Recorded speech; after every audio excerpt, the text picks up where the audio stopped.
Well, afterwards, he had a long beard. Yeah. And we made him sit down and cut his beard off. No. And stuff like that. Yeah, all kinds of, we were trying to think of things. I thought I'd be dead at 26, like most people when they're a teenager, you know. And we'd be getting ready, he'd be full brown leather, I'll be in full black leather. And then we'd go out and wait for the bus with loads of old women.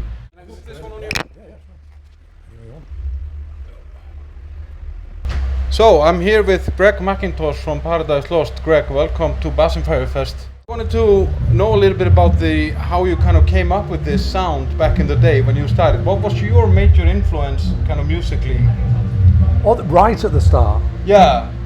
Right at the start was a mixture of kind of early doom bands like Trouble, Candlemass, St. Vitus, and early death metal like Massacre, and Mantis and all that, you know, and first Death album.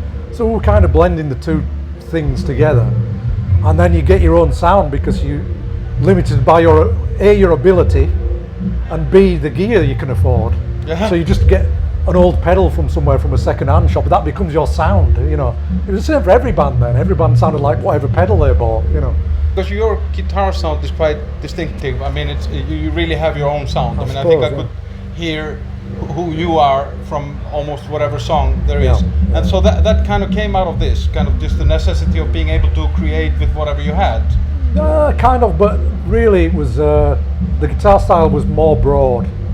Because in the UK in the mid-80s, the clubs were like mixture clubs. So you didn't get a purely metal club. Or rock club. You'd get Hells Angels, you'd get metalers, you'd get punks, goths, all in the same club, all in different corners because they all hated each other, and whichever song came on they'd go to the dance floor, you know. So you're kind of influenced by all this stuff in one time, you know, the Southern Death Cult and Sisters and punk stuff and, you know, biker stuff and whatever else, you know, old rock stuff. So all that went into what I guess I sound like, you know. 40 years that you've been doing this, almost like 38 years since you started this band. Like, did you ever imagine that it would be a 40 years career and still going? Of course not. No. Who does imagine anything in 40 years? I mean, anything at all. I thought I'd be dead at 26, like most people when they're a teenager, you know. Was there ever like a plan B? I mean, like, do you know what I mean? Like, did you ever foresee a different career, or, you know, I don't know, what was some profession? All of us apart from Nick had other things going on when we started the band. We were all straight out of school into jobs. So I was a printer, kind of graphic designer, but with like big print machines, which nobody uses anymore. Aaron was electrician. Steve was a mechanic. You know, our first drummer worked at the Dole office. So when we finished our jobs and went to sign on, he had a picture of Paradise Lost behind the cat. We're like, you can't have that there, because we're signing on, you know, like so. So yeah, we gave up our jobs to go. In '92, I think we went professional. So it took us 4 years of trying to fit lots of gigs around having a job, and then it was like a big move, like especially back then, because we come from very working class backgrounds in kind of a poor area of the north, and it was like to give up your job was a no-no, so it was very frowned upon, you know. But if you would not have done this, like, would you have? Do you think you would have continued in the print business? No, because I think my job about a year later became non-existent. Obsolete. Yeah, nobody uses big oil and ink printers anymore, you know. So I don't know. It's a good thing that you started the band. It was very good timing. Over those 40 years, or almost 40 years, then what are the kind of, let's say, the positive interesting changes that you have observed, or, you know, what do you look back on and think, oh, I'm glad that we don't have to do this anymore? Is there something that has changed to the positive side? Well, I think the main positive is for us as travelling people, you know, touring musicians, because back in the day, if you want, I mean, I had young kids when I started Paradise Lost, and to make a phone call, you had to go and find a shop that sold the scratch card things, scratch a number off, go to a phone box, hope this number worked, and then hope the person was in at the other end to be able to answer the call, you know. So it was a fucking nightmare. So the positives are like everyone's in contact with everyone now, but that's kind of also a negative as well in other ways. But Music, in the music scene, I guess it's easier to hear things because like something like Bandcamp is kind of the modern version of tape trading, you know, from recommendations and things. So you get to hear a lot of stuff that you wouldn't normally hear. But overall, I'd still rather go back to the old days and have to make phone calls and have no internet. Yeah. Because I'm not an internet guy at all. Okay. You know. That's interesting. I mean, and I personally think, I mean, we're kind of close to each other in age, you know, like I feel we actually had to work for things. It wasn't easy to get anything, you know, like if you wanted to buy an album, you had to save up money, or, you know, like you had to walk to the album store.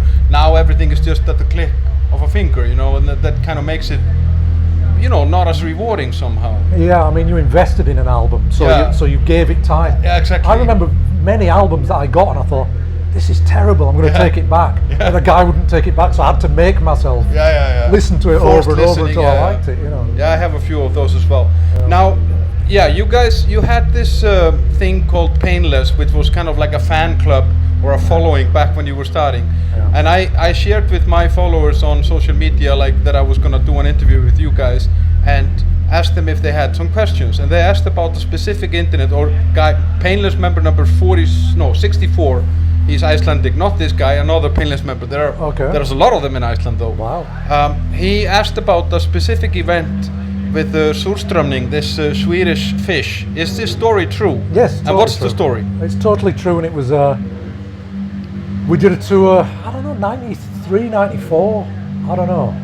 But supporting us were the Swedish band, oh Christ. They were kind of industrial metal. The singer Patrick went on to become a big newspaper guy in Sweden.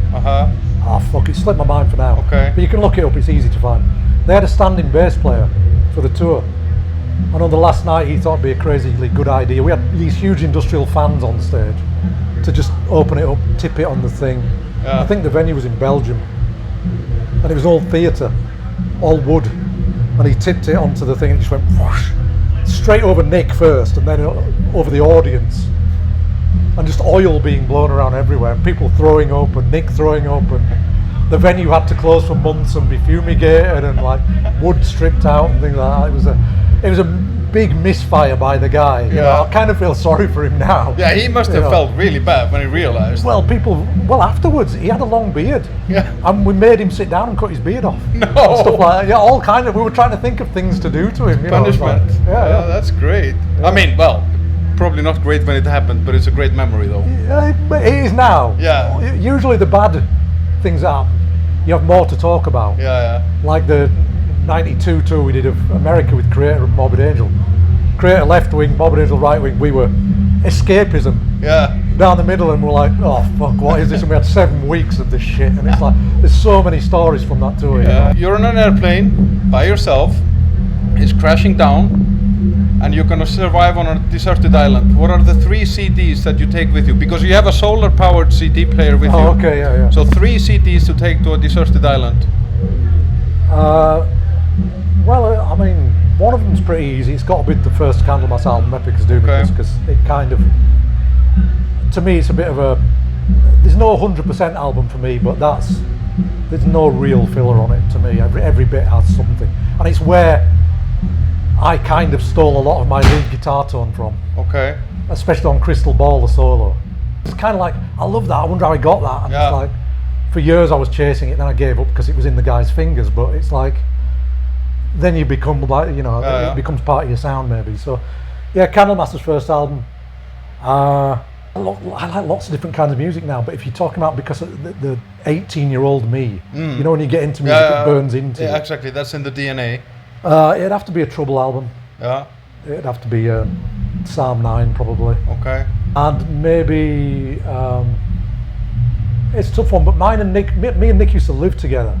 Right at the start of the band, we used to share a house, and our Saturday night going out music to get ready, to get the hair big, and all the rest of it was Carnivore Retaliation. Okay. So we put that on full blast. Yeah. And we'd be getting ready. He'd be in full brown leather, I'd be in full black leather.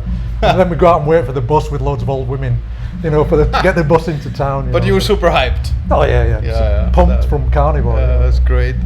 Okay, Greg, thanks a lot for taking the time. You're welcome. It was nice to talk to you, problem. and I hope you guys have a great show. I'm going to be in the crowd watching. It's going to be hot enjoying. as fuck. Yes, yeah. 30 something degrees even at 7. Yeah, but it's fine. We're from Iceland. We're used to it.